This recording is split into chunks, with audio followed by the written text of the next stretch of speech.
इसलिए बापूजी हमेशा क्या कहते हैं, ऊर्जा की रक्षा करिए, मतलब आत्मा की रक्षा करिए, क्योंकि आत्माएं अलग अलग ऊर्जा शरण की आपदाओं में फंसी हुई है। आत्मा की शक्ति समाप्त हो रही है, इसलिए आपको बापूजी परम परम परम धाम की, जहाँ परम श्रेष्ठ परम ऊर्जा, जहाँ परम परम परम प्रकाश है, वो शक्ति से आप अपने आप को चार्ज करिए, चेतना की ऊर्जा को बढ़ाइए। अगर तुम चाहते हो कि कोई भी तुम्हारी आत्मा तक ना पहुंच सके, हाँ, तो अपनी ऊर्जा के किले की दीवारों की तरह घेरे बनाए। क्या? अपने आसपास किले की दीवारों की तरह घेरे उसे।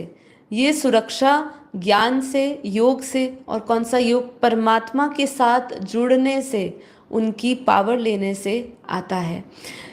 आगे क्या समझा रहे हैं? आगे समझा रहे हैं कि हमें अपनी ऊर्जा का संरक्षण कैसे करना है। तो इसको फिर से ध्यान से समझते हैं कि यह आलेख परमहंस योगानंद जी की शिक्षाओं पर भी आधारित है, कि जो बताते हैं कि कैसे हमारी आत्मिक ऊर्जा का हरण हो सकता है और हम किसी भी प्रकार पुनः जागृत कर सकते हैं। इसे अलग अलग विषयों में बांटा गया है। पहला है आत्मिक थकान।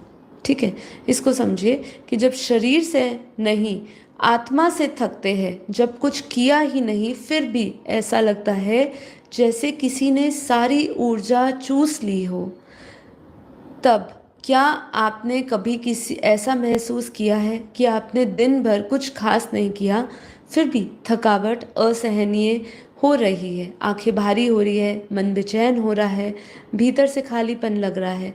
ये साधारण थकान नहीं हो सकती है, ये है एक सूक्ष्म ऊर्जा का हरण, जो सूक्ष्म जगत से होता है। ये चेतावनी है कि कुछ तो है जो भीतर के प्रकाश को धीरे धीरे बुझा रहा है। एक ये आपको ये संकेत एक मिल सकता है। दूसरा, ऊर्जा चोर। क्या कहा? मुस्कुराते चेहरे जो चुपचाप लूट लेते हैं। सामने मुस्कुराते हैं लेकिन मीठा भी बोलते हैं, लेकिन जाते जाते आपकी रोशनी साथ ले जाते हैं।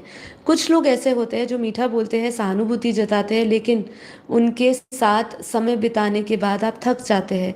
इन्हें योगानंद जी भी क्या कहते हैं कि ये सुब्रमण्यम मन्य ऊर्जा का हरण है। ये लोग वह है जो आपकी ऊर्जा मंडल अर्थात ऑरा में छेद देते हैं। याद रखिए, हर कोई जो आपके पास है वह ज़रूरी नहीं कि आपके लिए अच्छा है। ठीक है, इसलिए अटेंशन देने की हमेशा बात होती है, और ये अटेंशन का जो पार्ट है ना, ये हमारा और बहुत तेज़ हो जाना चाहिए, क्योंकि जिस समय में हम जी